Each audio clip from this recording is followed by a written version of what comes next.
Good afternoon. This is the House Appropriations Committee. It's Friday, April 25th, 2025. It's 1 o'clock. And we're continuing our discussion about the potential impacts of potential federal funding cuts. And today, this afternoon, we have Child Welfare, Family Services Department, DCF, and 3 folks from there. So welcome. We're very glad to have you here. Some back again, so some new. So if you want to introduce yourselves, all of you, for the record, and then we'll get started. For the record, I'm Erica Radke, Deputy Commissioner of the Family Services Division of DCF. I'm Heather McLean, the Revenue Enhancement Director for DCF Family Services. Megan Smeaton, Financial Director, DCF. Thank you. And I think you sent ahead some documents under Erica's name in our committee page. So I don't know if you wanted to share the screen or you want to tell us what documents you want to go to and we'll orient ourselves. Or you want to Share the screen? Okay. Yes, I do. Okay.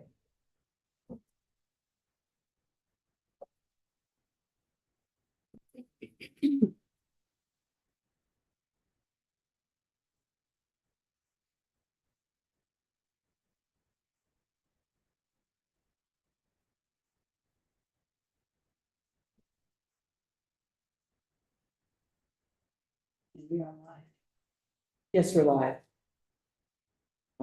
I'm just waiting for sharing screen. Screen I sharing. apologize. I already did the 5 thing. Yes, sorry about that. Okay, and we've got Rebecca Pavoni here also. Great.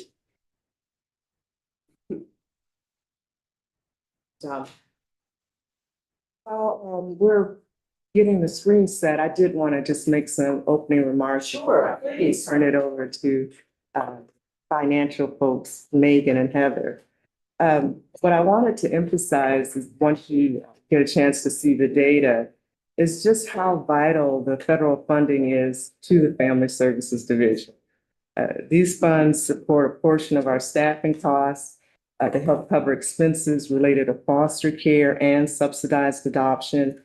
And they fund critical services for children, youth, and families, whether they're at risk for deepening involvement in our system or aging out of care, reunifying with families, or been connected through adoption or guardianship.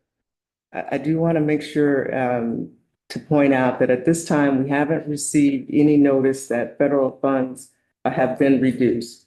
So we don't want to speculate at this time, but rather we do want to provide you with a clear picture of the federal funding we rely on, what it does pay for, and what the potential consequences could be if those funds are reduced or eliminated in the future. So our hope is that this information that we provide will give you a greater understanding of just how crucial these funds are for the children and families that we do serve. and we do recognize that we don't know what's going to happen. But the more we understand, the better we're able to react, because we are going to have to react if that something happens, Tom. And I appreciate the use of the word speculate. But I'd like to know, one of my ongoing concerns is the scenario planning, the idea that what keeps me up at 2 or 3 o'clock in the morning perhaps keeps you awake as well. So beyond speculation, are you considering, or any of the divisions considering, what exactly the effects of the speculation would be? I mean, so if your federal funds are cut way back in any particular program, how will we collectively approach if something is cut? Have you started to add out beyond your own fears and talk about them as a division? You know, we have talked about it as a division, and really those discussions started with Heather as, my Revenue Enhancement Director, talking about if the federal funds are cut, and are there ways, even with Title IV funds, that we could try to get more of those funds in that we have been leaving on the table, but that is still another federal source of funding. So it's sort of a balancing act of would we be able to use those funds? Are there programs we might unfortunately need to trim back? So we're in the discussion stages, but we're wanting to be clear-eyed about it, still recognizing that no cuts have actually happened. So it's a really, I don't want to get the team, over anxious, but I do want us to start planning and looking ahead. No, that's good to hear. It's about sharpening the pencils.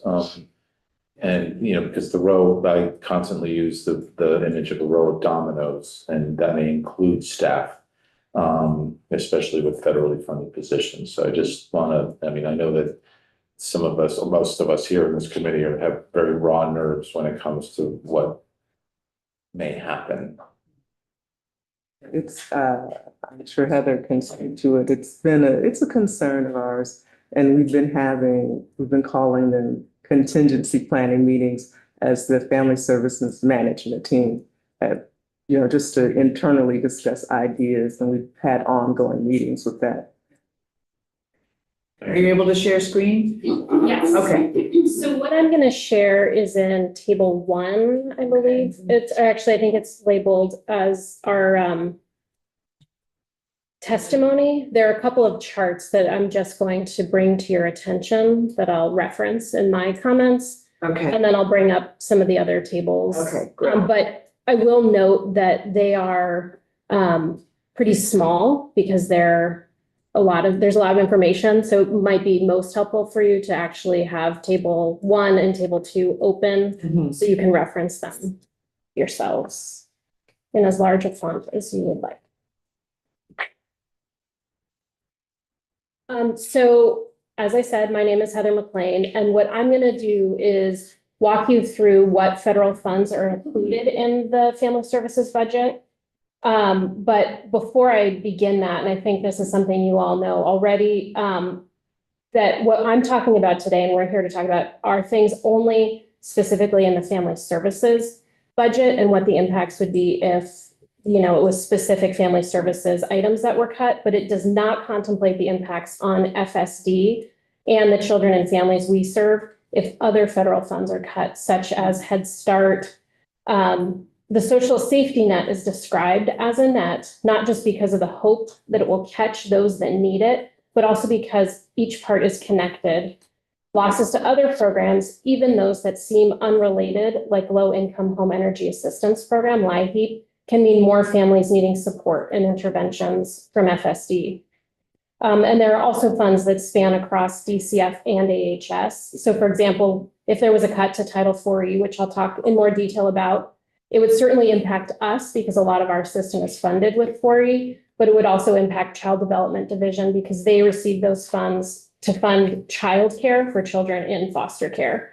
So for a lot of these, even though the divisions may testify separately, some of these funds really do need to be considered with a wider lens to understand the potential impacts to the state and to children and families. So has Head Start actually already been cut?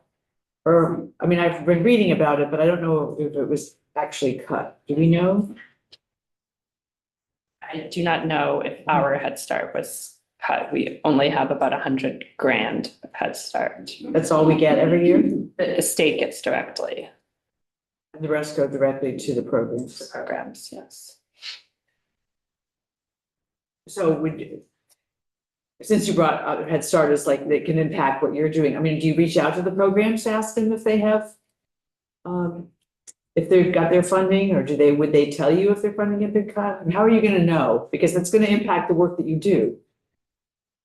I think it would come probably through Child Development Division. And since we all do meet regularly, I have 2 huddles a week and also then a leadership team meeting. Yeah. Those discussions are had then, and maybe building Bright Futures might have passed that information on to CDD, who would get it to us. And we also are keeping a big spreadsheet of potential cuts as well. And so there's a lot of talk and a lot of independent searching news that comes up. Great. I did hear from Brattleboro. They're still working. This is a threat. And I was guessing that Mary Johnson would be the one near you, right? Right. So they haven't reached out to you? They're not. Okay. I should reach out to them. Yeah. Yeah. Okay, thank you. Lynn? Yeah, I have a question. Has there been any impact, or what is the impact of the news of this a couple of weeks ago about the Boston office being laid off or closed or diminished? Where does that fit into all of these numbers as well? You know, that's a good question. It hasn't impacted the numbers yet, but we have a lot of federal reporting that we're responsible for. And we had nice relationships with that Region 1 office. So now they have a centralized office where we would be sending our information. And what I understand from the team is that we're expecting maybe to get a slower response from our submissions, but that we do know where we're supposed to submit them, but we don't have necessarily the good connections that we used to. We're going to have to work to reestablish those kinds of connections, and we're not anticipating quick turnaround. So those people were gone, the people in Boston that you could contact, you had regular people you worked with. Very Yes. much so.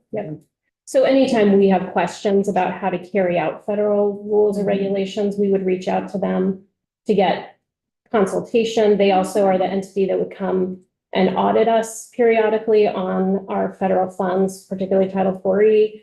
And so Region 1 office was closed. Yeah. So we no longer have that, but we're also getting notice from other parts of the system that similar actions are being taken. So there are other areas where we would have had support from the federal folks to understand and carry out federal rules, and those folks are also gone. And so it leaves us with a hole, again, not in the budget yet, but in help in carrying out work. Yes. Yeah, so when you say there's a centralized office, was that a DC or? Well, I think what they've done is consolidated the regional offices. So I think our contact is now one of the other regional offices that's still open.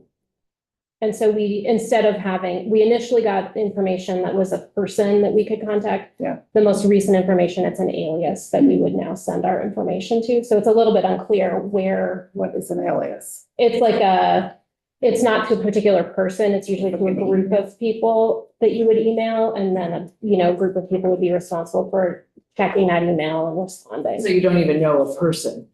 Correct. So there's no relationship to have. It's hard to have a relationship with an alias. Exactly. And sort of a good example of when Region 1 was up and working, and we did have our Title 4E audit that Heather's team was really deeply involved in. They knew to contact people, the people that came out to audit them, they've been working with them, and we passed with, flying colors. And I think a lot of it is due to their hard work and also the work of our licensing group, but also because they could leverage those connections. Exactly. It helps. Would you just remind us, because we're not in human services, Title 4E, what that is again? I'm sure you've told me, but. Sure. And we'll actually talk quite a bit about Title 4E in a few minutes if you. Just tell me the headline of what it's. So it funds quite a lot of our system, most notably room and board costs for children in out-of-home care, so in foster care. Okay. But also has components in training, adoptions. Okay. That's all I need for now. Thank you. Sure. Okay, continue, sorry. So I just wanted to bring your attention to this chart, which shows the proportion of our budget that's made up of federal funds. And as you can see, 38% of our budget is federal. And then the second chart is a zoom in to that federal portion of the different funding streams within the federal portion that come to us. So you can see there's actually a lot of different federal funds that come in. But this does show and gives a sense of the outsized impact of some of those funding streams, namely Global Commitment, Title 4E, and TANF.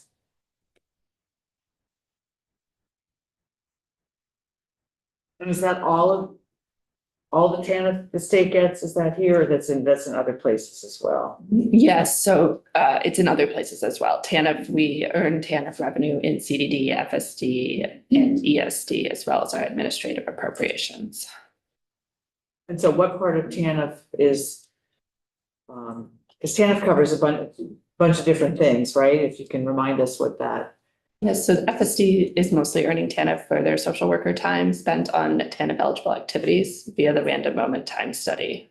So the social workers have to get a time study that asks them what they're working on, and when they report that they're working on a TANF eligible activity, then at the end of the month, at end of the quarter, we would allocate time to TANF.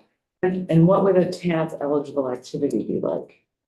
Examples, what those So that would be what we call the front end of our system. So it would be work related to child abuse investigations and assessments.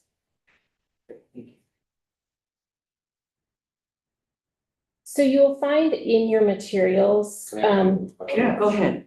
Would you mind going back to the chart for just a quick second? I will try. Yeah, I can have it on my screen here too.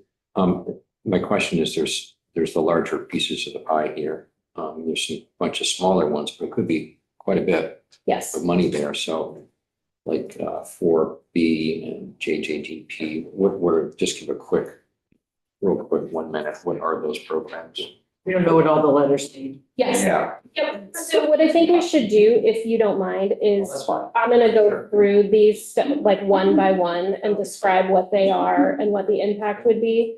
I just wanted to bring your attention to another, who might be able to answer some of the questions you have, which is on table 1, which let's see if I can find it here just to show you.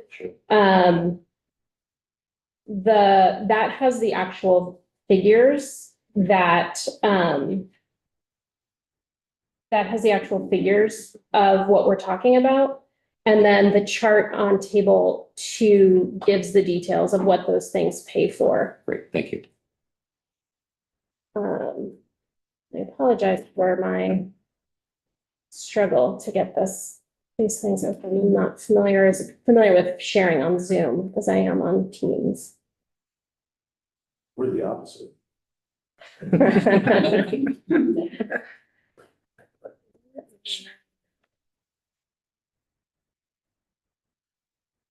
Okay. So again, I can show you just for your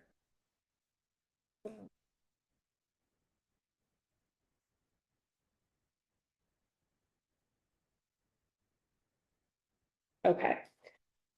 So what I will do is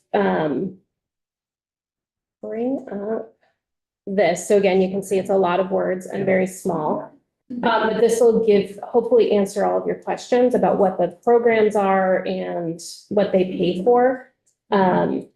So starting with CAPTA, which stands for Child Abuse Prevention and Treatment Act. And so these are funds that are going specifically to help fund our child abuse investigations. And also for, it doesn't cover the full cost of that, but a portion of that work. And then also we have a contract with the UVM Child Safe Clinic for consultations with a child abuse physician, which is also funded by CAPTA. And so what I tried to do throughout this chart, which I think will help with some of the questions about contingency planning, is pointing out those things that we are funded in this way that are statutorily required versus things that are not, which is one of the considerations we have when planning what we would do if funds were lost. So in terms of the CAPTA funds, obviously the work that we are doing to investigate child abuse and neglect investigations and assessments, we would continue doing. So a loss of CAPTA would mean we'd have to fund that likely through state dollars. We could find that we are either ending the contract with UVM Child Safe Clinic or would have to reduce it in some way. The next item is comes out of Title 4D, and it's access and visitation funds. And those are specifically related to, what we use them for is providing supervised visits for non-custodial parents to have more time with their children. It's a piece of the pie that goes into, or piece of the funding that goes into supervised visit programs. So there are other monies that go, which arguably are likely not enough to meet the need for supervised visits in the state. But if this were lost, it would just further erode that system available for families, and reduce the availability of, supervised That's visits. $100,000. The Children's Justice Act is another fairly small amount of funding that we get from the federal government, and those are distributed amongst 3 grant recipients. And that's the Vermont Children's Alliance, Vermont Network, and the Vermont Judiciary's Guardian Ad Litem program. And it's used to help improve investigations and handling of child abuse and neglect. It helps train for forensic interviewers, SANE nurses. It goes to the child advocacy centers, and also is used to support the work of special investigation units, and helps them also to purchase equipment. I didn't see a number for that one on your chart. It's actually 2 lines, just have to go down one, Oh. the 1.2, yeah. Got it, okay. And that's an area where if those funds were eliminated, we wouldn't be able to fund those activities. Next, we get into Juvenile Justice Delinquency Act, and that was what was JJDP on the chart that you saw. And so this money goes to the state advisory group, and it's the Council of Equitable Youth Justice. They oversee those funds and come up with different initiatives that they would like to tackle. But all of their work is geared towards improving the juvenile justice system for youth and families, particularly looking at reducing ethnic and racial disparities and preventing delinquency. And the funds promote developmentally appropriate strategies for working with youth and families. And the hope is to keep youth from getting further involved in the system. So there's something that they do with Fish and Wildlife. What's that? I thought you might notice that way. Yeah, so tell me, what's going on with Fish and Wildlife? When a youth has a alleged misdeed or crime related to Fish and Wildlife, there is a program that has been created through this that they can go through a training process. So that there's like a training, and it's essentially a way to teach them about the harms that they may have caused So rather than a traditional tax. Fish and Wildlife had it when I was there, it had a program where if you had a Fish and Wildlife violation, you had to go through a training in order to get your license back. Yes. Already. So does this supplement that, or does this provide money to them for that program, or what does it do? I could get you the details. I know that we did this in very close collaboration with Fish and Wildlife, and I don't know, but we can get you the details. So you are working with Fish? Yes. Okay. That's all I need to know. Thanks.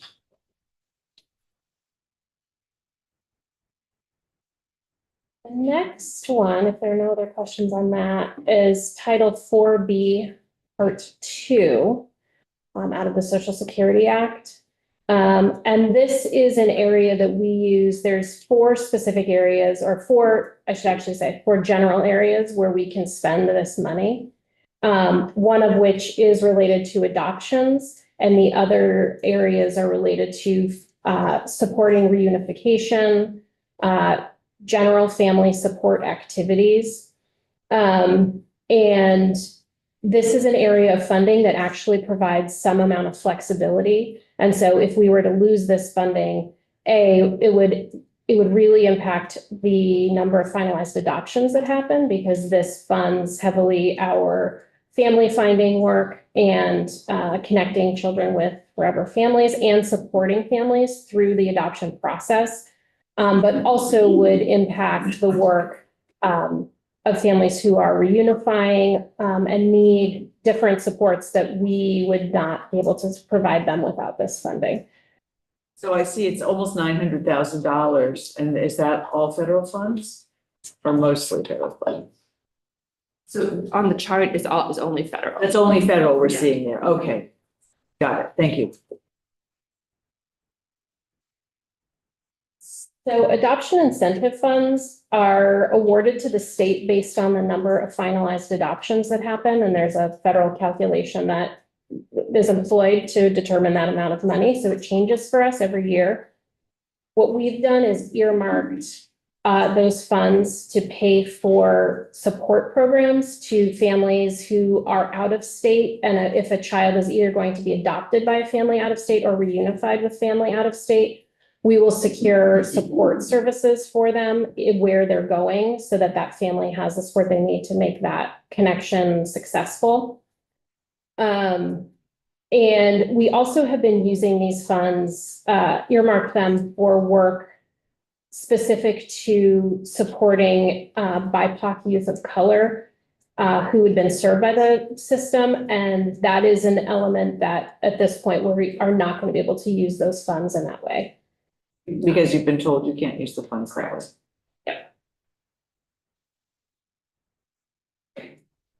So here we are with Title IV-E. And this gets into more detail than what I shared before. But as I said, this funds a lot of different parts of our system. So in foster care, it provides funds for room and board costs for eligible children. Title IV-E is a huge funder of our subsidized adoptions. And our eligibility rate for adoptions is about 86%. So it's a huge portion of the subsidized adoption budget. There's also a portion of IV-E that is specifically for education and training vouchers for youth who are teenagers or who are aging out of the system so that they have the opportunity for additional training or education, and other concrete supports are provided to them through that. There's a part of IV-E that provides funding for what's called candidacy, which is work that our family services workers are doing with children who are what the federal government calls candidates for foster care. And essentially meaning that if the work that is being done with that family is not successful, the child may end up coming into foster care. So those supports and work that they do, we can claim Title IV-E dollars for that. Staff and caregiver training is highly funded by Title IV-E. It's a really beneficial match rate for the state. And so nearly all of our staff training and caregiver training are provided through IV-E dollars. And then there are administrative costs that are covered for our system for basically running the foster care system. So as I mentioned, providing foster care is a statutorily mandated activity for us. And so if we lost all federal funds, we'd have to come up with a way to do that without those funds. A note about subsidized adoptions is that we essentially enter into contracts with adopted families at the point of adoption. And per federal law, we cannot change those contracts with families unless the family consents to that change. So any adoption subsidy agreement that we already have, which there are about 2,000, we would not be able to change even if we lost the federal funds behind it. How we practiced in the future, if we didn't have these funds, we would have to figure out what to do, which could impact, in fact, the number of children with special needs who are adopted. Okay. Wow, I'm just reading all the stuff you've written here. Yeah. And this is a big one. This is 21 million, just over 21 million for next year. Okay.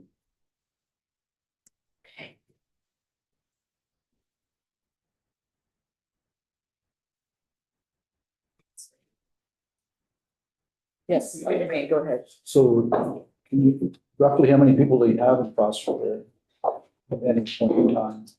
I think right now our number is about 880. Yes. 880? 880, yes. But Title IV-E is run with, there's an eligibility process.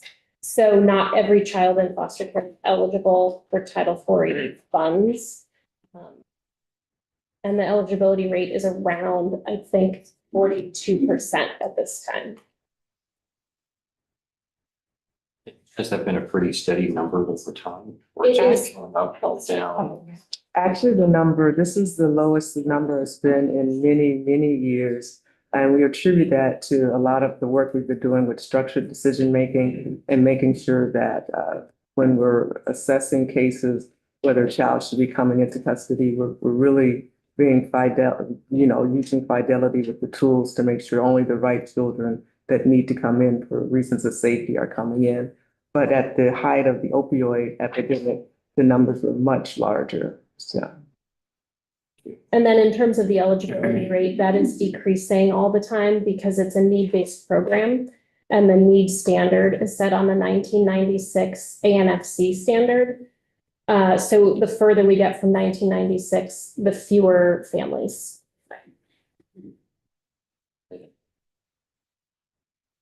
Great, let's continue, thank you. Social services block grant. So this is Excuse me. a capped award that is used across the Agency of Human Services. But we do have a little piece of it. Well, it's a pretty big piece actually. But and so what we use this for is to help fund transportation for children, both in foster care and not in foster care. We also use these funds to secure like evaluations, psychosocial evaluations and other types of evaluations for children and families. And also it helps fund respite care for families. So providing transportation is a mandated service that we have to provide for children in foster care. And in fact, I guess it remains to be seen what will happen, but the push for provision of transportation has been stronger over time to be inclusive of parents. I don't know if that will change now, but the need for transportation has only increased over time and the mandate to provide it. So that's something we'll have to continue to do. We use those evaluations to inform case planning decisions and permanency plans. And so if we don't have the funds to support getting those evaluations, I think there's a possibility that there'll just be less information to be able to base those decisions. And sometimes those evaluations are ordered by a judge, and in which case we would have to provide them if that happens. And respite is a really important service available to help stabilize placements without folks being able to get a break sometimes. Sometimes placements can not be successful. And so, but because that's not a mandatory service, that would likely be something that we would not be able to provide. Even though we know just how critical it is to have that kind of stability when you're moving a child from placement to placement, and just how that is not helpful for their, well-being. So it's something, we would look to try to find other ways to support. Right. Okay, thank you. And I will also note that in the next federal budget, SSBG was included as a complete elimination. As an elimination. Yes. So nothing has happened yet, but it was. Now, we just heard about SSBG from Rich Donahue yesterday. Was that a different thing in this one? This is one component of what Rich Donahue would have been. So it's talking almost to you a about. complete elimination. That's the last information that I. Okay, yeah, I know, and I know it can change, but that's good to know that. Okay. Next up is TANF, which I don't know if there's more information you'd like besides what Megan already shared. This is funding our direct staff, their time working with families on the front end of our system. Okay, and that's a lot of money. Already, yeah. Well, 11.3 million. Yeah. We'll add that these costs are only eligible to go on the TANF report if they're federally funded. if we were to move them to non-federal, they would not, we can't count them as maintenance of effort. We can only count them towards federal costs.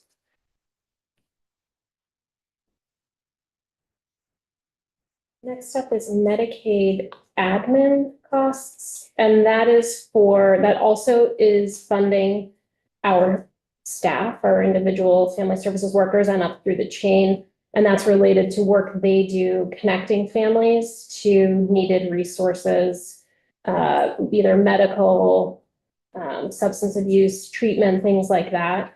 And that all runs through the random moment time study, similar to how TANF is allocated. CHIP is funding costs for medical treatment for eligible children in foster care. That's an area that if eliminated, we still need to provide child healthcare to children in foster care. So that would have to be provided in a different way. And that's about 750,000? No, that's about 42,000. Yeah. Okay. Okay. And the last item on this chart is global commitment, which is a huge funder of our system. Yes. Yep. So it funds some of the direct services that our family services workers provide. And it also funds a lot of the services that we offer to children and families. So including families, what's called post-permanent services for families who are joined through adoption or guardianship, family visiting, coaching for families who have a child who's in foster care. There's a program, intensive family-based services, that is specific in-home services for families who either are at risk of having a child removed or a child has just returned from foster care. And our youth development program, which serves our older youth in foster care and helps them have their needs met and does case management for them, starting at the age of 15, but through leaving foster care. So it's a huge, huge funder of our support services. That's just the federal portion. We use a matched, a global commitment. It's a blended dollar. So I did already apply the percentage to make it so you're only seeing the federal portion. That part, yeah. Okay, so yes, we know it's more than that. We do understand that part. I couldn't do the math for you in public, but I understand that. That's great. You guys cover a lot of territory with your programs. So. Ooh, sobering again. Not seeing questions. Robin, Dave here. Oh, yeah, Dave, go ahead. Thank you. Sorry to interrupt. Heather, it's good to see you. It's been a long time. As I recall, at one point, the department was pretty aggressive in trying to collect from Social Security whenever possible on behalf of a child. I'm curious if you still do that. And I'm curious if with changes in the federal government impacting Social Security, whether you're encountering challenges. Could you speak to that briefly? Yep, I'd love to. Nice to see you again. Well, so yes, we do still, the policy of the division at this time is that when a child enters foster care, we do an assessment of what benefits they may be entitled to. Either they're already a beneficiary. That's what as they come in, we see if they're already beneficiary of Social Security benefits. And if they are, we, after a waiting period, will apply to become a representative payee for those benefits. And then we apply the cost of care, those benefits to their cost of care. And that is something we're still doing. At this time, we haven't seen any change in how we are receiving benefits or anything related to changes with Social Security yet. So I don't know if things will change, but at this point, our operations are continuing the same.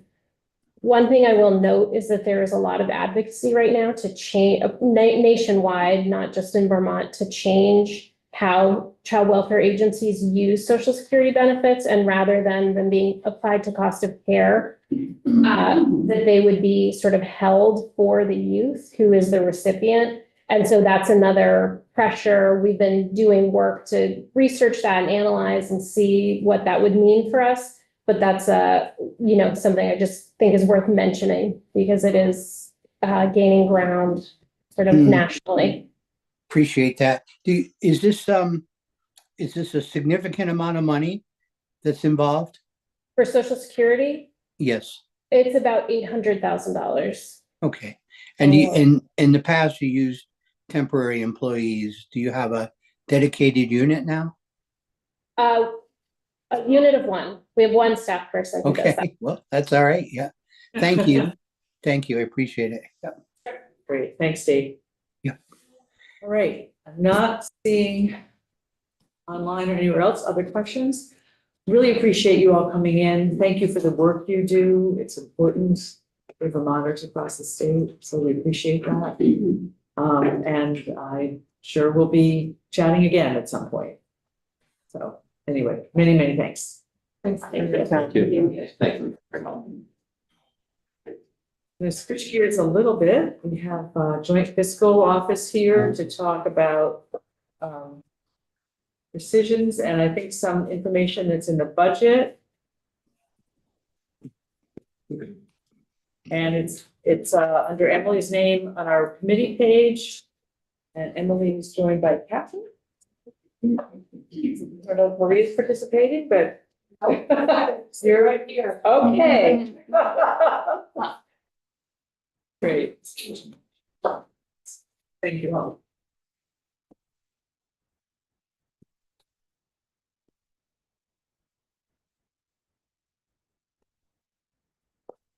How's to see you guys again? You guys. Wow, you've been over in that other body and Has been a having you here. Missed you. to be here. So for the record, Emily Byrne from the Joint Fiscal Office. Catherine Benham from the Joint Fiscal Office. Before we jump into the rescission stuff, I will say that Senate Finance is supposed to be voting out the budget as we speak. I have left the Honorable Chris Roop in charge of that committee. And if he calls, I may have to run out of the room, but. Too far away.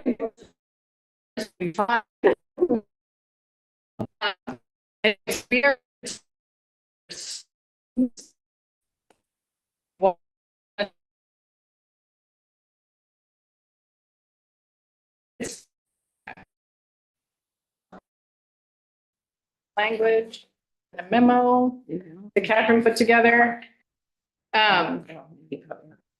So it probably makes sense to start with current law. As what we tried to do is And that would be the memo. the memo. 3 pages here. There's a memo in a packet with the language in it. Got it. Thank you. 2 documents. We'll start with a single page one. Okay, I have the memo, I have the other. There. Okay. There you go. Oh, great, all right. So it's a single page memo. There's a single page memo. This gives just a high level overview of what the rescission process in current law is. So a rescission, right, is when spending authority that is previously approved by the General Assembly has to be reduced when the General Assembly is out of session, typically triggered by a change in the revenue forecast. So we build the budget, assuming the January revenue forecast. The E-Board adopts a new revenue forecast in July, and if that forecast reduces the general fund or the transportation fund, then it can trigger a rescission process to put the budget back into balance to match the new revenue forecast.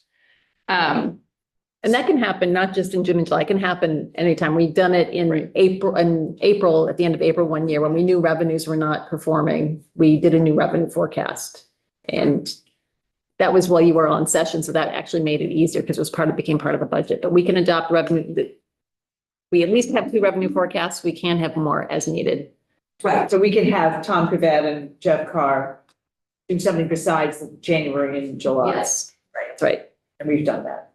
Correct. We hope that it doesn't happen often, but it can. So in 32 VSA 704B is where you find the rescission statute. And if the revenue forecast is reduced by 1% or less, then the governor can prepare and implement a plan for expenditure reductions. Those total reductions in appropriations and transfers can't be greater than the reduction in the revenue estimate, so they can't cut more than the change in revenue. And the reduction in any one section can't exceed 5%. So they can't say, well, we're going to take all the money out of corrections, or we're going to take all the money out of whoever. It can only be up to 5% of one section, and unless joint fiscal approves it, right? So say there was a one-time appropriation that they, decided maybe we've lost money and it's not worth doing that thing, they could come to JFC and say, we want to reduce this one-time thing or whatever. And they have to file it with the Joint Fiscal Committee or with the Joint Fiscal Office, and we'd give it to the Joint Fiscal Committee prior to the implementation of the plan, if it's only in that sort of 1% or less. If it's between 1% and 4%, this triggers the rescission process in statute. So the Secretary of Administration has to prepare a plan for submission to the Joint Fiscal Committee. And same deal, it can't be greater than the reduction in the revenue forecast. And the plan has to be approved within 21 days by the Joint Fiscal Committee to be enacted. The Joint Fiscal Committee can reject the plan that is presented by the Secretary of Administration, and then they have to come back with a new plan in 2 weeks.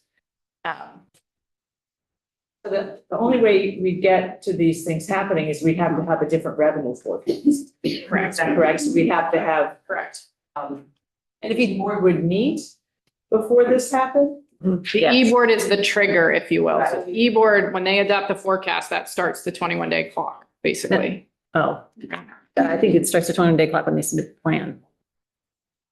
21 days. Because the governor has Oh, yeah. 21 days from the plan. Right, but the trigger for any of this happening is Yes. that we have a new revenue forecast which is either one of the standard ones or we call for an additional one. And then the E-board agrees to that revenue forecast, and then that triggers the rest of the stuff going on. Right? Okay, Jim, then Wayne. I understand that part of it, but federal funds, We're going to come to that in a minute. okay. Because that's part of the revenue as well. And that could happen independently of our revenue update. Yes. Yeah. This is what we're trying to plan for. I'm just going to say in current law, it talks about federal revenues and this language actually, but in practice, Tom Cavett and Jeff Carr do not forecast federal funds. They take what was appropriated and that's what they have gone with. So to your point, they're not really forecasting it. So yes, and you all had some language and the Senate has some proposed language to try to deal with that, but you're entirely right. Did that answer what you? If they had an irresponsible joint fiscal committee that didn't approve anything in 14 days, what then happens? It keeps going. Keep going back. And just to be clear, right, so you're giving the governor, if revenues go down a little bit, the governor has some freedom. If they go down a little bit more than that, JFC, and then after that 4%, right, it goes back to the General Assembly and We're all back in session. The reason why I asked is so if it isn't approved, the secretary must submit a new plan, which the joint fiscal committee has 14 days to approve, but if they don't approve. it does it. I think the language It says just again, it just keeps going in until 14 days. Until it's an approved plan. And the administration can't act. Like they can't reduce appropriations or, I think they can do what they're sort of allowed to do normally, like a hiring freeze or whatever, but they couldn't make a transfer or reduce anybody's spending authority until it's approved by the Joint Fiscal Committee. Yeah, but tentatively, I think the E-board is scheduled to meet on July 31 with the economists to get a revenue update in the morning. Joint fiscal's meeting in the afternoon. I know you and the administration have some inkling of where that's going, but if the revenue is down at that point, do they have to present something that afternoon or it's a? If they have 20 days. Well, it's interesting you say that because Jeff Carr and Tom Cavett wait for the closeout. Like they want the emergency board to be at the end of July because they're waiting for all the information from the fiscal year to come and make their forecast. I don't actually know what they're gonna forecast, but we might have an idea a few days ahead of time, not weeks ahead of time. I don't know the answer to that, it depends how much it's going down and, I don't know that it will go down. Right, so, Listen, wait. but you're right. I hope it doesn't. I'm just trying to think, is it realistic to expect them to turn around that afternoon unless they had a couple weeks advance? I, not necessarily, but I don't want to speak. I think it depends on how big. They might have heard something about it beforehand, had something. Maybe the federal cuts might be simpler in some ways if there is a federal cut. And when we get to how we measure that, because will be a known thing, the economist forecast is not quite as well known ahead of time. So, it's a great question. You might have to have they might not be ready and then they could submit it however many days later, and then you would have another joint fiscal committee meeting on that. They have a certain amount of time before they have to present a plan. I think it says that in statute. I'm looking up the 21 days to make sure we got it right. I do recall.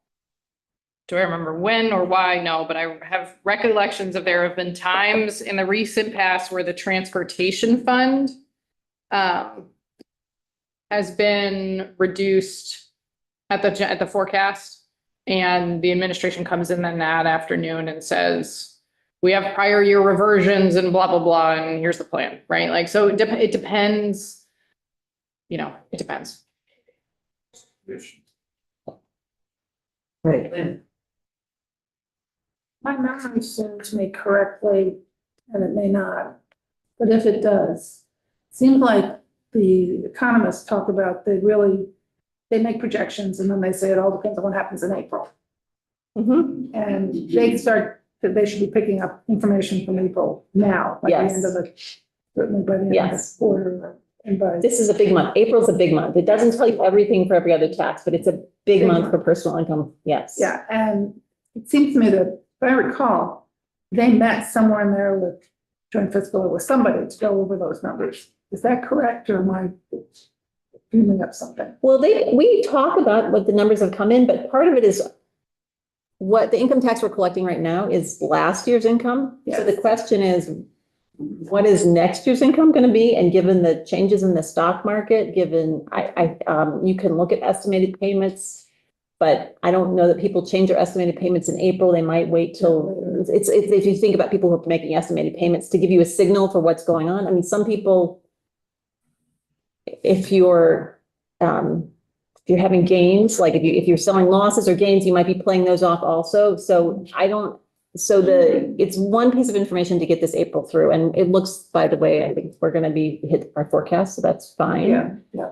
But they want more information before they project next year. And this particular year is going to be, I think, more challenging than in the past. And they also said that, I think this was in relation to a couple of certainly to the childcare thing. So sometimes you don't know till October because of the extensions and everything else. Yes, exactly. And the payroll tax is also tied up in our income. The way it's reported and collected right now, it's tied up with our personal income. There's quarterly reconciliations right now. So that's another piece because it's also new that we're still learning about what the revenues are. So they don't have to do anything with anyone for that. Yeah. They just look and see that it's good or not good. Right.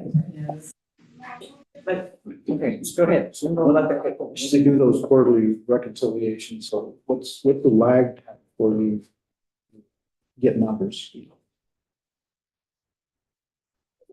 Pretty quick. I think it's the tax department, and I think it's a pretty quick reconciliation. And I think it's I think there's one. I think Pat said it's this month. Yeah, I mean, I'd give like 10 days after the close of the month kind of thing, and business days, right? Like depending on. Let's continue with this, and then maybe some of it will become clear for the 21 days. Sure. Well, the 21 days. The 21 days is there. From the submission of the plan, but it From the doesn't submission of the say plan. like adopted the forecast and then No. we should look at that. Anyways, okay. And if there's a 1 to 4%, I think we said this, there has to be a public hearing to hear about the plan. And if it's over 4%, there's no statutory authority for anybody to do anything, so the General Assembly has to deal with it. We can all go back. I missed this. 4% of our total budget? Of the prior year, of the difference in the forecast. So you'll have in July, for example, you have the January forecast, the July forecast. If the change between those numbers is more than 4%, then the General Assembly comes back. So what are we talking in terms of those numbers? Is that, I'm thinking 9.1. Okay, that's, yeah, got that. All right, thank you. People at the bottom, that's perfect segue into the next section. So the, below here is sort of context for the revenue estimates. So the table. And I can talk about the emergency board authority after that. But so the general fund in FY 25, the last forecast was $2.3 million. So 1% of that is 22 million and 4% gets you closer to $92 million. So if it's more than $92 million worth of reductions, in the general fund, the General Assembly, you need to look at that. And the Fed funds, 124 million. Yeah. And so Could it be a combination of the two of those for the budget, or does it have to be in one?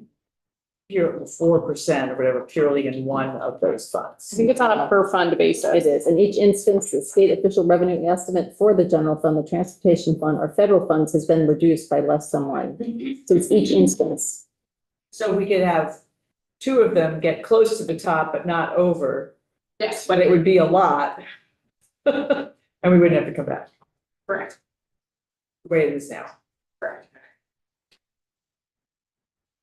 And then just for the emergency board, the emergency board can make expenditures necessitated by unforeseen emergencies and transfer funds appropriated to one agency or a department to another. So the most recent example of this is in the last 2 summers with the July floods.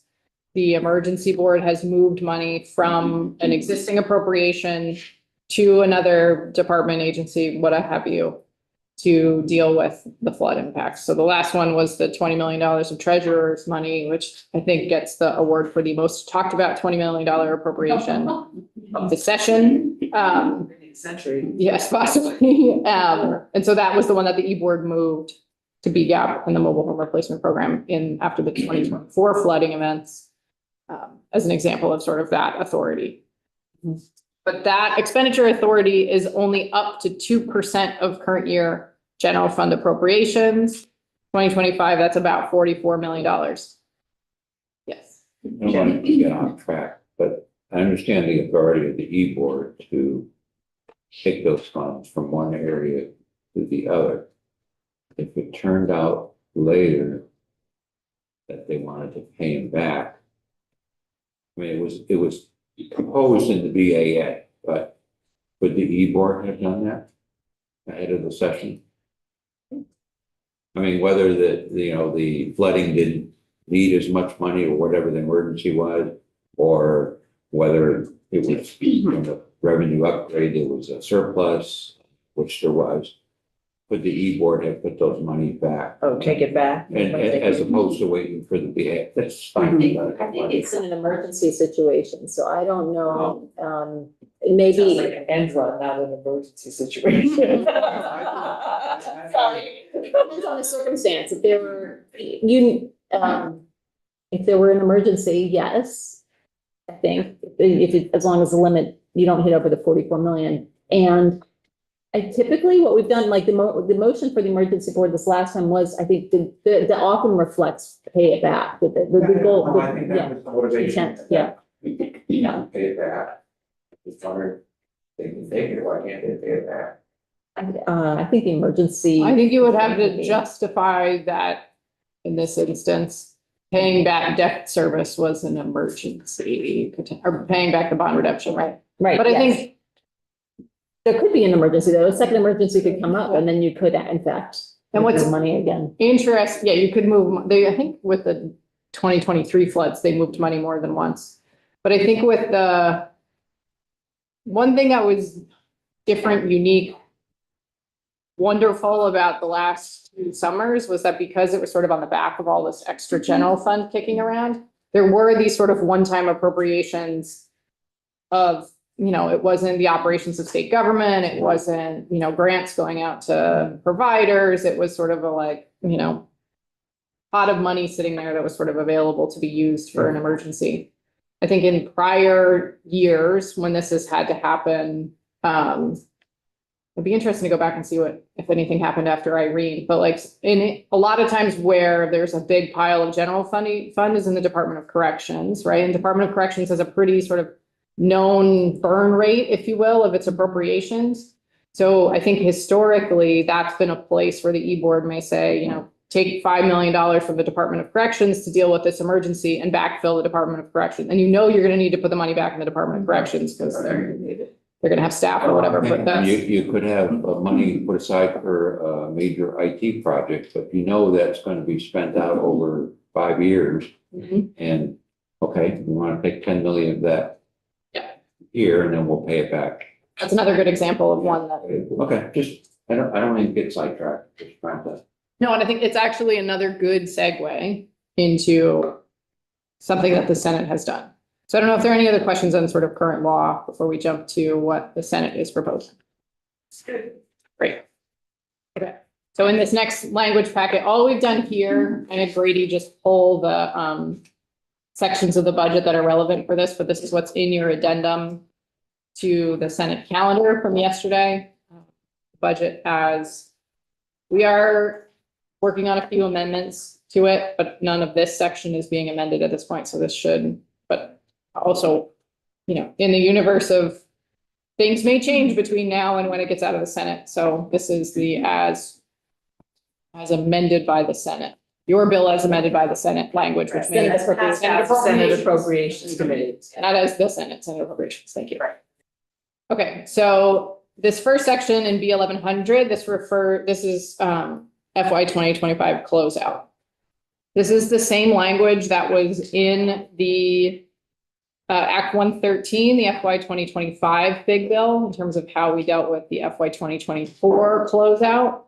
So what this does is says, so as part of FY 25 closeout, execute the requirements of 32 VSA 308, 308. 308 says, fill the stabilization reserve first. So fill the reserve. Then notwithstanding 308C, 308C is the language that says, take 50% of whatever is unreserved and unallocated and put it in the rainy day fund, and then take 25% and put it into the teacher's pension and 25% to the state employees. So notwithstanding that, designate $138.52 million as unallocated carry forward and carry it forward, leave it as unallocated, but carry it forward into FY 26 to meet the obligations of the General Assembly. So that number has changed a little bit from what was passed by the House, because your budget was based on the second version of the FY 2025 Budget Adjustment Act that was subsequently vetoed after you passed your bill. So that Senate's version is based on what's in the Budget Adjustment Act, which is basically the same. There's a little bit of change. This also includes the 77 million for education to buy down. That's a 26 appropriation, but this is take 138 million from this year and carry it. That's what 77 million of that 138 is going for, lest anybody think that there's suddenly 138 million. Yes, no, there is definitely not. That 38 million has been spent. Yes. You spent it, they spent it, everybody spent. Yeah. Luckily, only once. Okay, then so carry forward that 138 million that we've assumed is available in FY 26. Then, notwithstanding that same pension language, calculate the number of contingent transactions that can be funded in the order provided below, and designate that to be unallocated, and then allocate them in 26 for these purposes. And then after that, anything that's remaining after that is reserved in accordance with 308C. So if there's any money left over after this contingent appropriation, then the money will go to the rainy day fund and the pensions. So in the two contingent appropriations that the Senate is contemplating is first $5 million would go to the Communications and Information Technology Special Fund.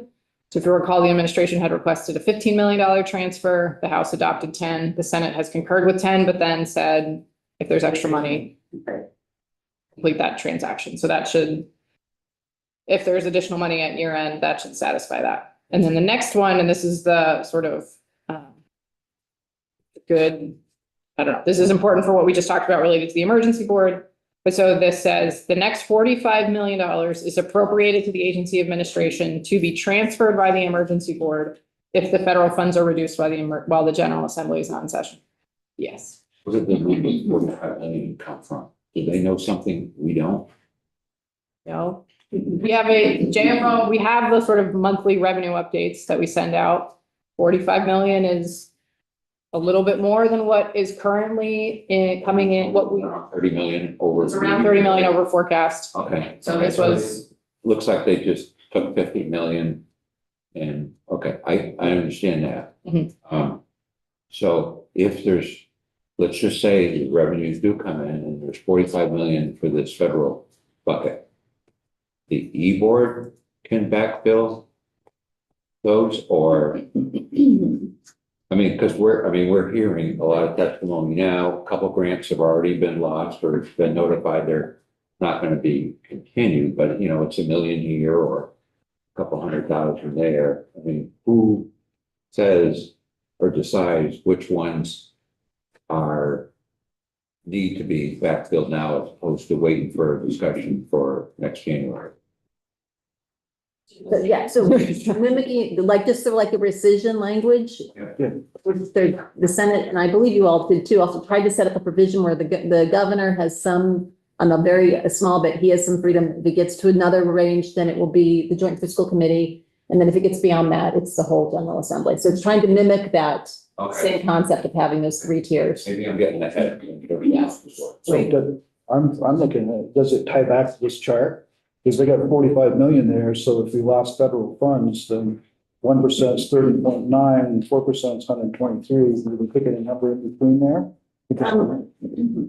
No, not exactly, because federal funds are complicated in that they don't flow to different parts of state government in equal. So for some people to get a cut isn't a big deal. Other departments, if they lose federal funds, it's a big percentage of their budget. So They had to use some thinking, to come up with 45 million.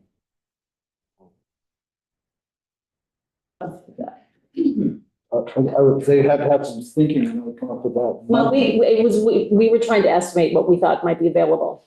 It's not tied to any expected need. It's not like we have any insight into what's going to be cut or not cut, to be clear. This is what we thought would be available, not Possibly realistically, not like realistically available. 50 million or something. It's just tying back to this 1% that the E-board could transfer, if, say the federal money was down by 1%, 30.94 million, you'd be able to use that money and E-board could do something with that. yes, and so that's the sort of intent, is that this makes sure that there is a pot of money available in the event that there are federal reductions that the emergency board can access, and that only thing that can be done with that money is the emergency board accesses it if there are federal cuts, right? So there would be conversation, and so, depending on where it came or whatever, or what the percentage is, what have you, the governor can call the emergency board and request that money be transferred out of this appropriation to somewhere, or if we can kind of get into this in a little bit, but if JFC gets wind and the 4 money chairs can call the emergency board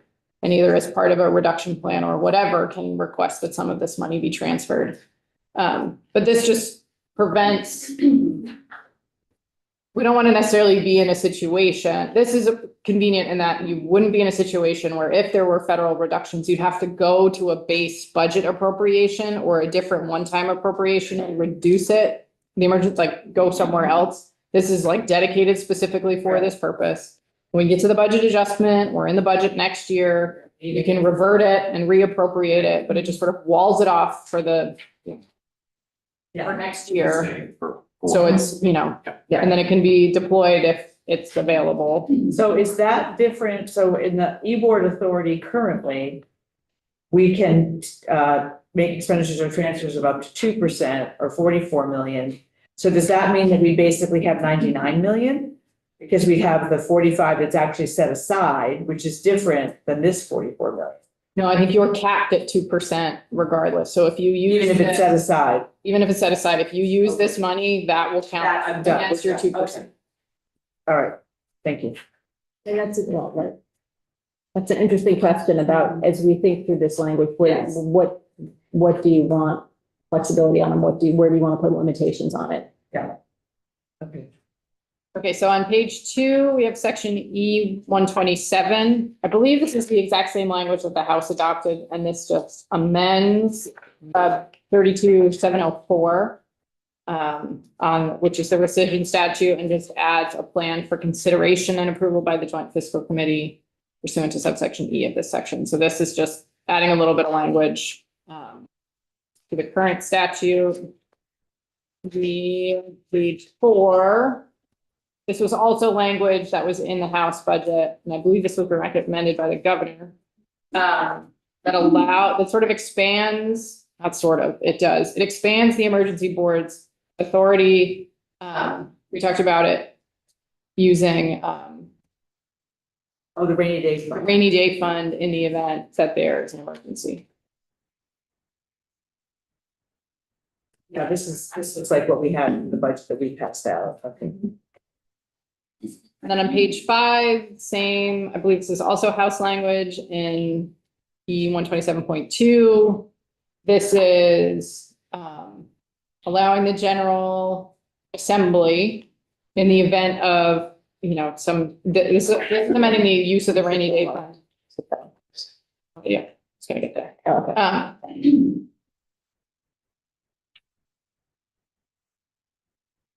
This is just about the reserve. It's just allowing the reserve to be bigger. Oh, well, yeah, thank you. Yes, so this was in the House version. This says the general fund balance reserve, the rainy day fund can be 10% of appropriations from the general fund.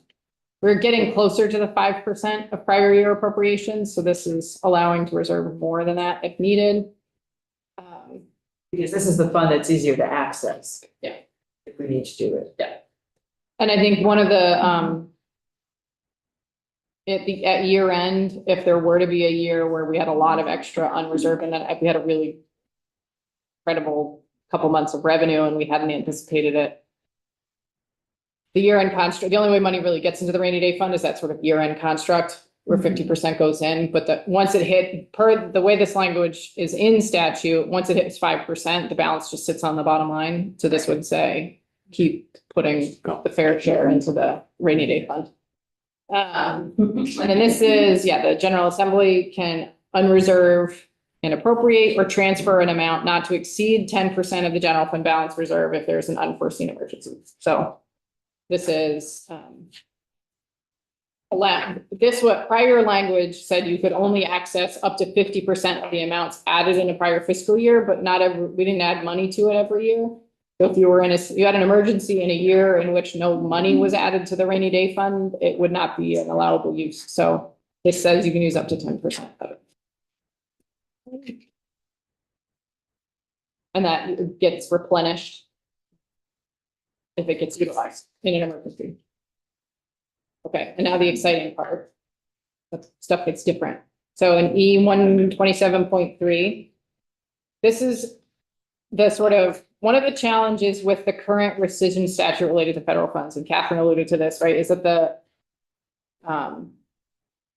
emergency board and the economists, sort of the federal fund number that's in the motion that the emergency board adopts with the revenue forecast in it, for federal funds only in July has the federal funds as approved in the most recent budget. So in the July 2024 revenue forecast, the emergency board adopted the FY 2025 federal funds number that was in the Appropriations Act as the sort of revenue forecast for federal funds.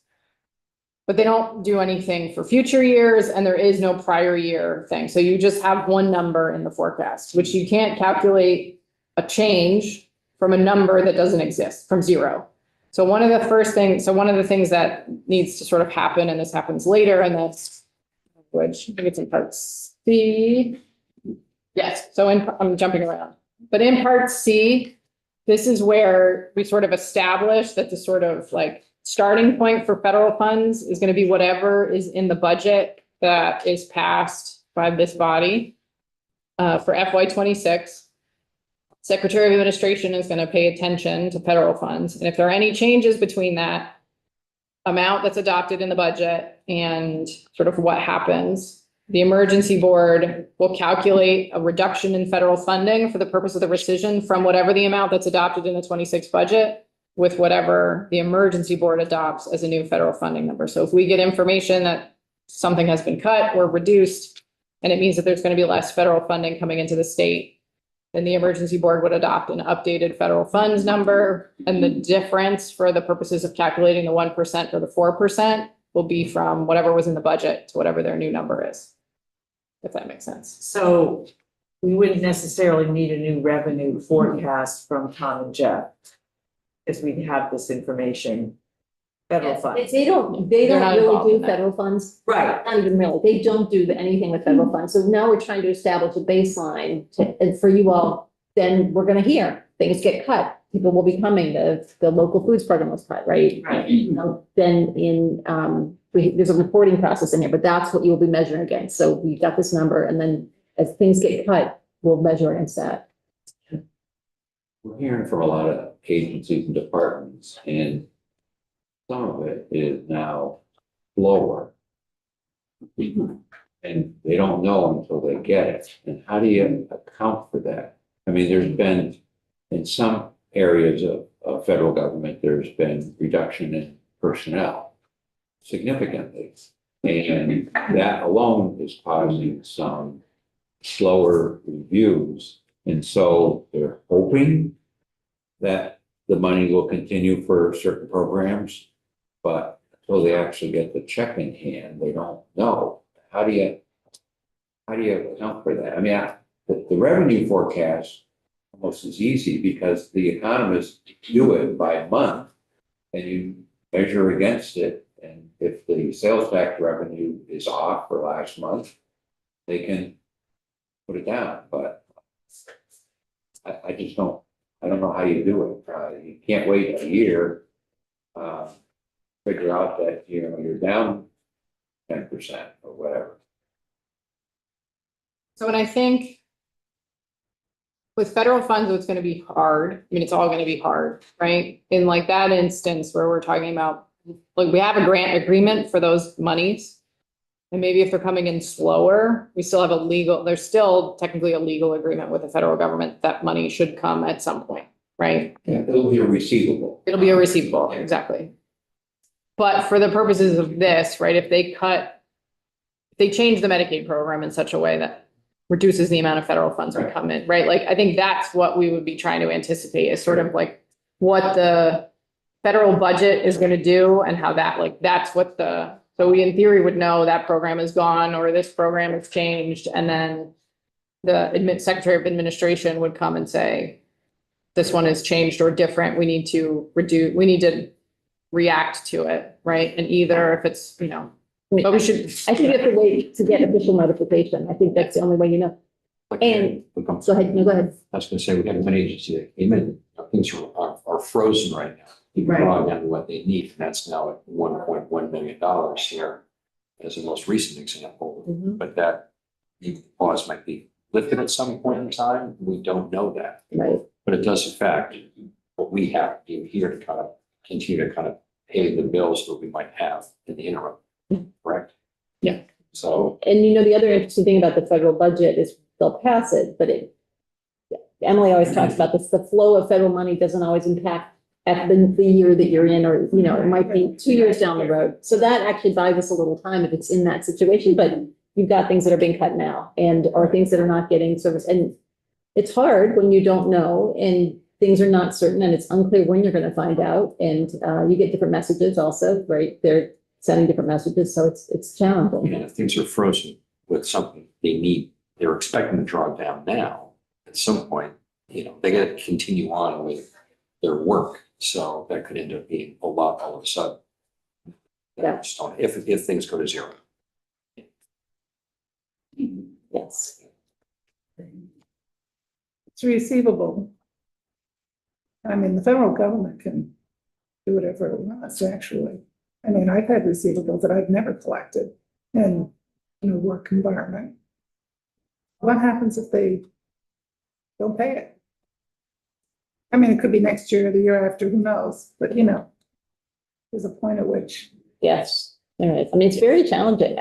We could have a recession. That's why everybody's saying it's an unprecedented times, right? You don't know, part of what's been helpful in the past is there's some you knew what the rules of the game, you knew what was going to happen. You could get the federal funds. You knew what the timing was going to be on it. You knew if they said something to you, and they have all these employees, to your point, their staffing is down.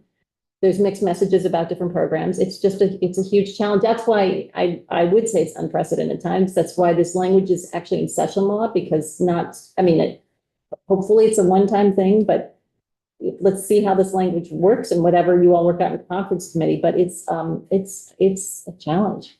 I mean, I've worked with Medicaid, where there are rules, follow the rules, they don't pay it. They want you to dot your I differently than the way you dot it, or some sort of Pekinian thing. And then 2 months later, they say, well, we have a new rule. You know, it's too late. You should have done this within 3 months or 4 months or whatever the number is. So too bad. So, you know, the rule could change. I mean, I'm sorry, I'm pessimistic. But my experience is that they can do what they want. Rules change. Sorry, no money. I mean, there are contracts, I think all of our contracts we write have an out clause. You can end a contract with 30 days notice in the contracts I work on. And so I'm pretty sure that all the federal contracts give them an out also. So even if they have to pay whatever 30 days or 60 days, they can get out legally. Yeah. And how soon they pay that 30 days or 60 days is probably a challenge, you know. They blame it on you. Okay, I'm gonna move us back to, it looks like we need to go back to section B. Yes, well, would you go back on page 7, start with A. Okay.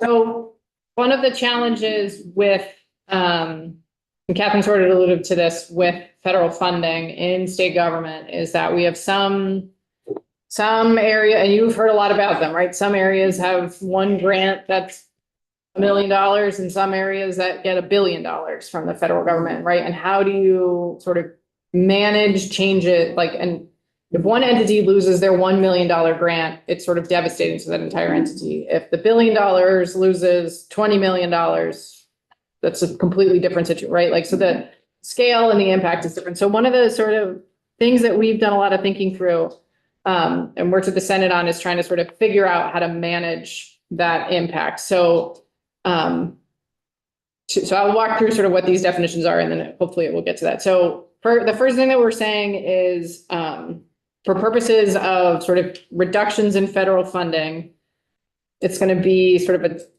a change in what the unduplicated appropriation is for each government function, right? So in the budget, right, in section A08-108 is where you see the like general government, protection, natural resources, those sort of lists of entity. It's in part 2, right? So it's the government function, and then the unduplicated appropriation is the total amount appropriated to that government function, less those duplicated appropriations. So not including global commitment, not including interdepartmental transfers or the internal service funds.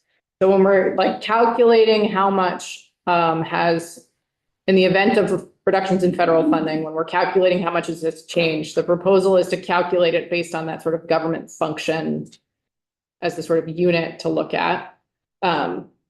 And for the purposes of this, we are also recommending the exclusion of the education fund, because if you include the education fund in the government function of education, you go from a $2.9 billion denominator to like a $400 million denominator. And that calculation of 1%, if those are the two bases, is a very different number. So exclude the education fund from, if, you know. The education administration, but not the education fund. That makes sense. Yes, basically what the federal funds that run through the agency and the operations of the agency would be sort of what you calculated from.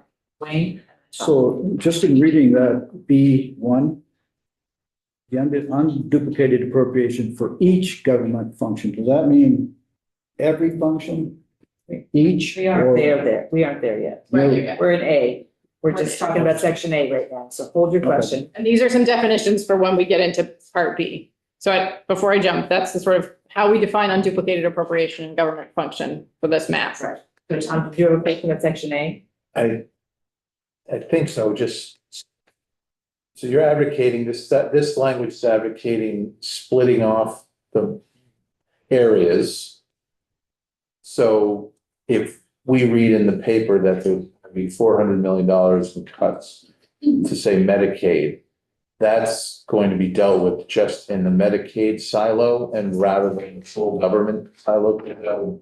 Is that what I'm hearing? And then like if education is separated out from the bigger budget?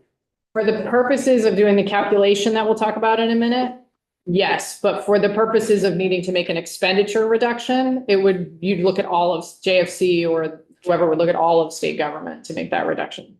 So if there was a human services reduction, JFC would not be tied to only making reductions in human services. They may look in the rest of state government and say, actually, like, we are going to reduce money over here and natural resources and over here and commerce and community development and That's up to 4%. yes. No, Hold on, we haven't got there. Yes. But I get the idea, we may make decisions that are out of silos, but the triggers are within the silos. Yeah. Okay.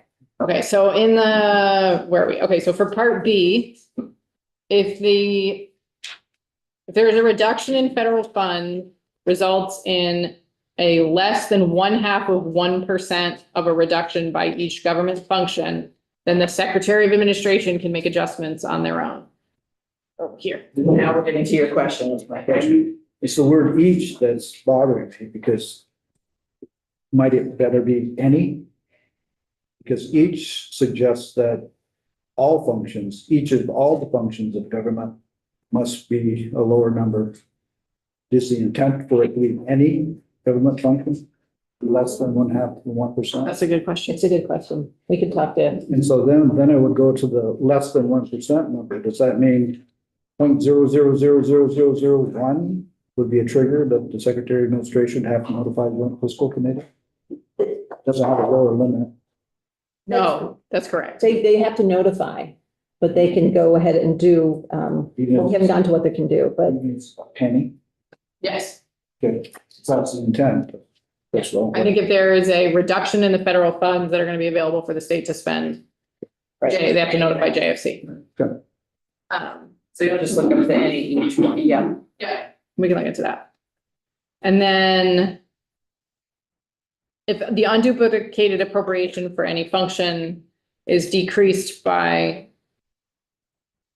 by 1/2 to 1%. That range. So up to 1%, then then it's basically the rescission statute. So the Secretary of Administration prepares an expenditure reduction plan for consideration by the Joint Fiscal Committee.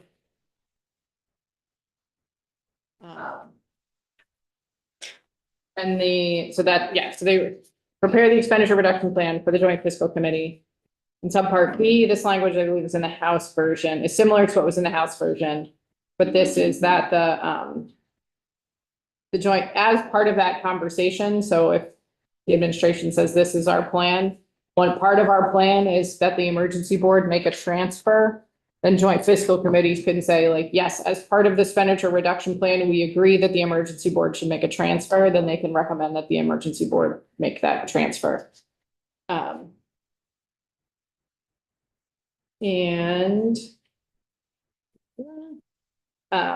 Or that the emergency board can use the balance reserve as sort of what was talked about before, that they could access this in case of an emergency. The joint fiscal can recommend that the E-board use the rainy day fund. Yep.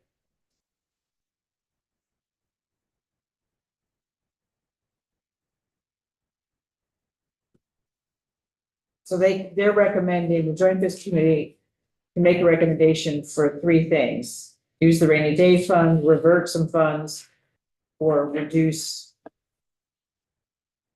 spending or transfer money or something like that, right? Okay. And the E-board isn't the entity that would reduce spending authority. So it's actually the approval of the plan by the Joint Fiscal Committee to reduce appropriations is what would reduce spending authority in state government to realign. That's the committee of 10. Yes. A few more legislators involved. Correct. And then if it's more than 1%, then the General Assembly gets involved by one government function. Does it say that? Did I miss that? Well, it's silent, so you only have authority, like, you only have authority to do these things under these situations, so you don't have the authority to make those Okay. other decisions without the General Assembly. So 1% or greater, the General Assembly gets involved. And that follows the rescission language where it's silent on above the 4%. It just says up, that's a similar. So and I'm sorry if this seems tangential, but when the General Assembly gets involved, that's a special session. So does that essentially mean our responsibility is to address the budget or to rewrite the budget in order to take into account drops in funds and what that might mean in terms of not only loss of services, but reductions in force, et cetera, et cetera, et cetera. So it's basically ripping it up and starting again with a different number. I think we would basically just do a budget adjustment act kind of thing. And so if the General Assembly rewrite the get whole- involved, And it's going all the way to the end, but so if the General Assembly has to get involved, because there's a 3% reduction or whatever, would it be likely that the appropriations committees would be coming back, but not everybody else until it was time to do something more? I mean, maybe that's not a question. That's for a you question guys. for your leader. Have we done this? Well, when we had COVID, what did we do then? We did a quarter budget. Right. Remember, we did just one quarter budget, but you guys never really adjourned as I remember it. We just met forever. Just came back. No, we did stuff and we came back in June and then we came back in September, so we had The 6 weeks off. legislature never adjourned. Yeah, you never adjourned. So committees were still meeting. You never really adjourned. I think that's, and we did it. Set dates, have a token session and then adjourn to but we recessed. recess. Yeah, that would be. But you had a quarter budget, so you had to come, because we didn't know what was gonna happen. Right, and I know the full General Assembly had to come and vote on that, but we weren't on appropriations, none of us were at that time in 2020. During that period. The money, For the money committee's meeting, I'm just asking you what happened then, do you I remember? have to go back. I'm sorry, I don't remember the details because I do remember this meeting all the time. So I don't know. That may be why, because appropriations was meeting. Yeah, and Ways and Means may have been meeting. Right. And Commerce met because we had all this I money think- coming in and we had to figure out how to. I think it depends on what, it really depends on what, so if Medicaid were cut, you would probably have Human human services. services back. I think it depends on what gets cut. Transportation gets cut, you'd have the transport, so I think it depends what. Yeah. Okay. Not to complicate things, but if you have a 4% reduction and the legislature had adjourned until next January,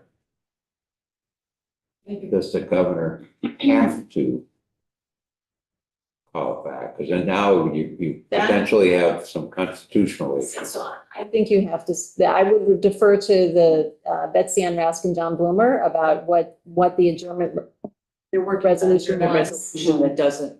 Yeah, no, that's fine. But you were, That's my flexibility. that question is for somebody who knows what the adjournment resolution, yes. Not, and what the resolution was when you adjourned, that's what matters also. Right. But a special, A lot of times. I might be doing, I mean, if I'm around, I don't know. but a special session also, I mean, I suppose a recess would do the same thing, but a special session would allow for any legislation. It wouldn't be called specific, it can't be called specifically for one thing. Right. So if there are tangential bills for, if people want to cause trouble, it's an open session. It's just, it becomes. You can't get called back for one thing. Right. And I think one of the reasons that, if I recall, one of the reasons that not every committee met is that we had limitations on Zoom back in 2020. We did initially, but then I think we, I think by the summer we were all set. Yeah, by the fall, I think we had. I think initially, part of it was everybody had to learn how to use it, right, in March and April, and you learn everything. Learn YouTube, figure out how you're doing it, how you're approving it, how you're voting, how you're moving bills to this point, so, but I think, I just can't speak to which committees were meeting during COVID. I'm sure this will be discussed at various levels in the body. So if I can add a little something. Yes, thank you, Maria. I can let You were here. Yeah. So first, we did the 1/4 budget, then we did a restatement budget. Then there was one other budget that was done, but at the same time, we had all the CRF money coming into the state.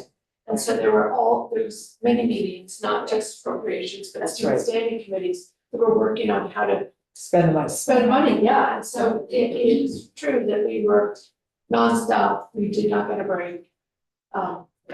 Yeah, I'm still. And there was a deadline, because it had to be by December. Yes, right, yes, deadlines and you know. And then they changed the deadlines and yeah. Yeah, so and also there was, when the committees weren't meeting, the fiscal committee was meeting.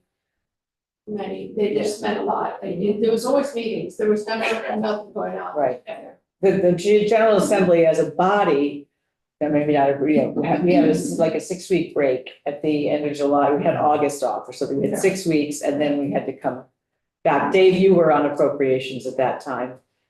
But I remember that we had like a 6-week break and then we were back again in September.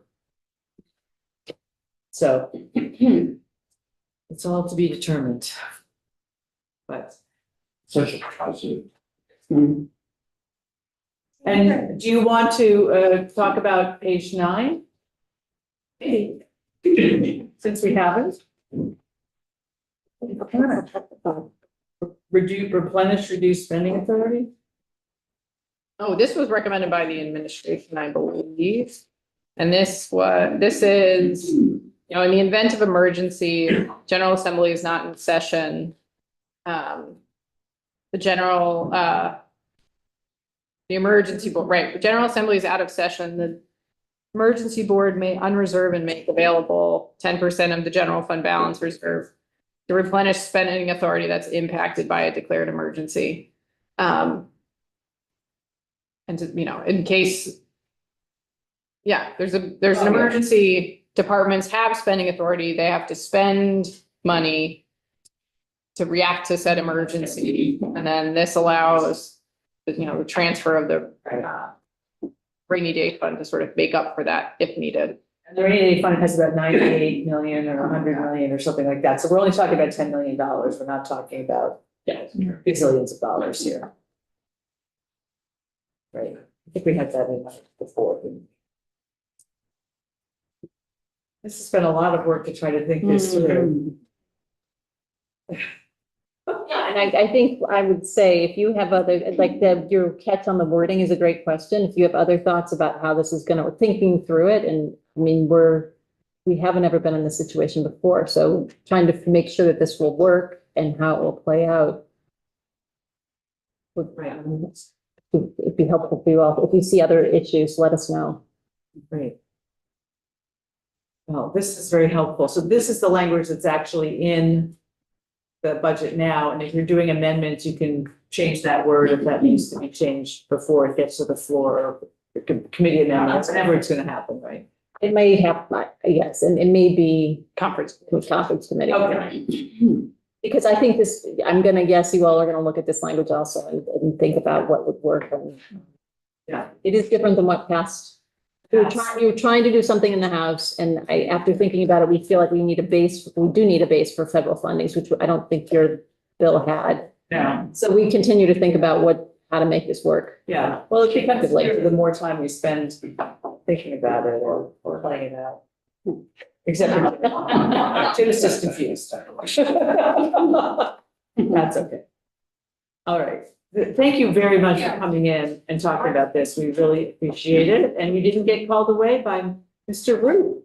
So I don't know what he's doing in there, but hopefully you're all okay with it. 4 minutes ago, they voted it out. Oh, excellent. They did vote it? In finance. It was gonna be quick in there, just like it was Ways and Means, it was quick for them to sync it. So that means that it's gonna be on the floor of the Senate Wednesday and Thursday next week. And we may have a committee of conference, assuming this committee votes to have a committee of conference, suspend rules, blah, blah, blah. We can get that, request that Friday morning. If they can request it, if we can suspend more rules, they can do it Friday. We could start meeting next Friday.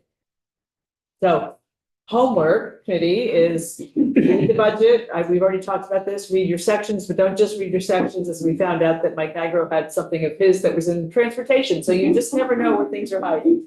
The pilot fund was in transportation. It was kind of a surprise. So read the whole budget, think about issues, questions. Well, and while I'm here, I know I will be back later next week to do a more thorough walkthrough, but when you're reading, when you get to a page 108, that's the F section, which is the former Budget Adjustment Act. That's the for the BAA. Yes, and so what we did was rather than, so the FY 25 was amended in the Budget Adjustment Act, and then again, some parts were amended in the budget. So the and Grady has a map. Yes. We'll hand out next week, but so there are sections. We didn't want to amend the same section twice because that's more confusing. So if your budget amended a section in the C section, all the amendments to that section are in the C section. So like one-time appropriations are all in the C section. But everything else, all of the other adjustments to appropriations in FY 25 and all of the language that was in the Budget Adjustment Act, most of the language, there are a few things, the GA language is not in here. And I think that's the only piece that's not in. Oh, and the cafeteria chairs are in the capital bill. Oh, that's out. So they are not in here, but everything else in the budget adjustment, I believe, is in the F Section section. F also effective on passage. Yes. You should So we have two sections. You did a great job Look on at the effective dates. Look at the Look at the effective effective dates. dates. That will help. Look at that section to see. You'll appreciate it when you see it. Yes. Well, we appreciate all the work you guys have done on What this. did we use? Lots of things. Yeah. It was the pay act last year. Yeah. that's- Yeah, and then G was COVID money, ARPA money at one point, and went to G. I mean, we can put as many sections as we want.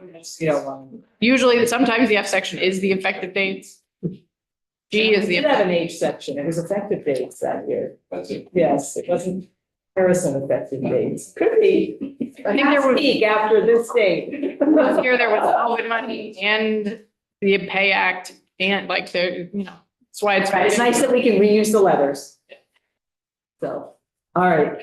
Thank you. Yes, Emily, you'll be back on Wednesday after the Senate floor. Good to know. They have done the first round to talk to us because otherwise we're just not gonna have time to. And if we have to do part Wednesday and part Thursday, but we need to, it's basically 35 seconds after it's off the floor, we're calling a committee conference and we need to understand it better than that. So thank you very much. I'm gonna talk to the committee about what's up for next week. Erin has put a up for next week. We will be back in this committee and on Tuesday after lunch, typical sort of what other committees do that are back to federal funds, public service and child development block grant. The Humanities Council is coming in on Wednesday morning. They lost their money and I think that people now want to come and talk to us. So we're happy to have them finish. And we will get Vermont Legal Aid in. I know Erin's working on that. And Emily, and next week may be a time where we have some open spaces. So just be aware of that as well. Is there anything else I was supposed to say, Erin? I'm gonna write a thank you note to the folks that we visited last week, and I haven't had time to do it yet. So on Tuesday, I'll ask everybody to sign it. We'll get that off to the folks that are emergency management. So it's gonna be nice. So anything else? I think you should write that one. That would be great. And tell them we liked his movie 10 years ago. That was pretty good. That was a great movie. Yeah. So does anybody have anything else that we need to talk about? No.